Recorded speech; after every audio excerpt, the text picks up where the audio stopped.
Krishnamurti now began taking a hard look at the organization that surrounded him and the audiences who gathered to hear him speak. He realized he'd become a mere figurehead surrounded by a crowd of followers and acolytes.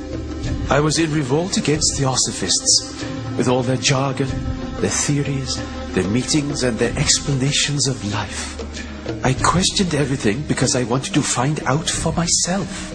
This was part of Krishnamurti's process of growing up and becoming an independent teacher. He told a friend, "I don't give a damn about the world teacher."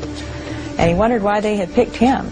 It had been 20 years since the Theosophists had plucked him from obscurity and thrust him onto the world stage. Now, at 34, Krishnamurti decided to stop performing a role he no longer believed in. On August 3rd, 1929, using poetic yet powerful language, he gave a speech that would forever change his life. I maintain that truth is a pathless land and cannot be approached by any path whatsoever, by any religion, by any sect. Before several thousand Theosophists, he dissolved the Order of the Star in the East and announced that he now wanted no followers. A belief being purely an individual matter, you cannot, and therefore must not organize it. If you do, it becomes crystallized, dead. It becomes a creed, a sect, a religion to be imposed on others.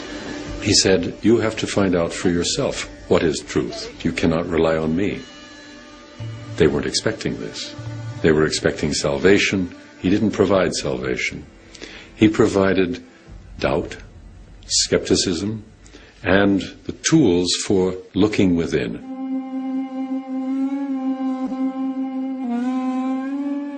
Theosophists were devastated.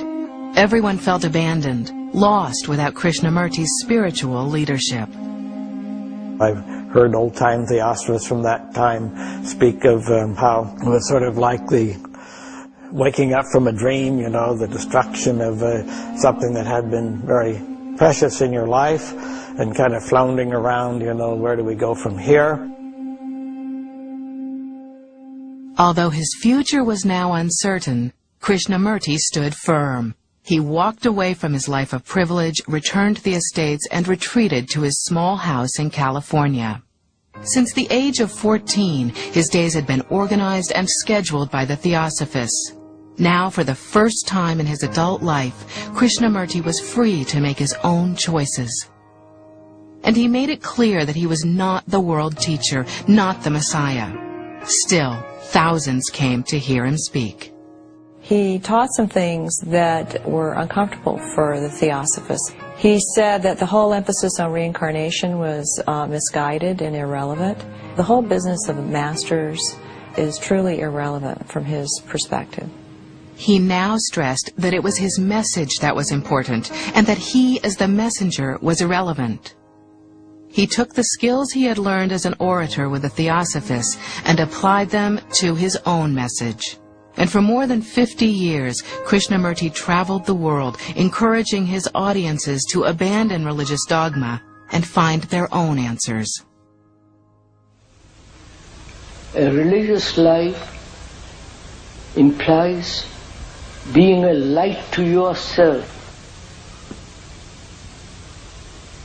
which means no outside authority, no spiritual authority,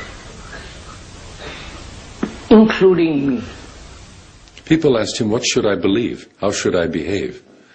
And he mirrored that back by saying, what do you see? He was saying the enlightenment is for you to discover, not for me to give to you.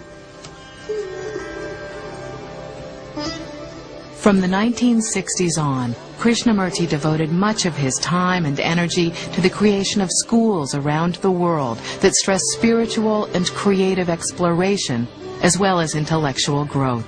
He founded a school in which the main object, they claim, is to have people think for themselves. Well, you can't give a greater gift than that to the whole process of education.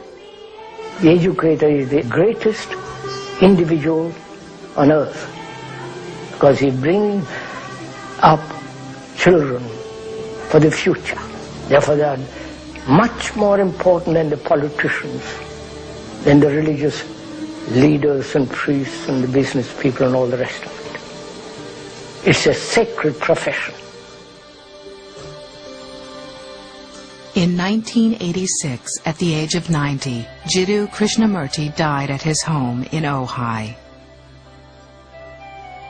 He left behind more than 40 volumes of his writings, thousands of hours of audio and video recordings, as well as foundations and schools that help protect and spread his message.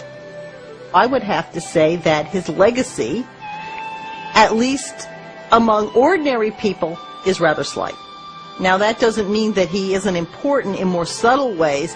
All of the great prophets had something to give to the world. They all had wisdom, and of course it's up to the world to listen to what they had to say. Once when asked, what are you leaving behind, Krishnamurti said, you can burn the books, you can destroy the tapes. If there are not people who have understood what I have been talking about, then there is nothing. In this there is no teacher, no pupil, there is no leader, there is no guru, there is no master, no savior. You yourself are the teacher and the pupil, you are the master, you are the guru, you are the leader, you are everything.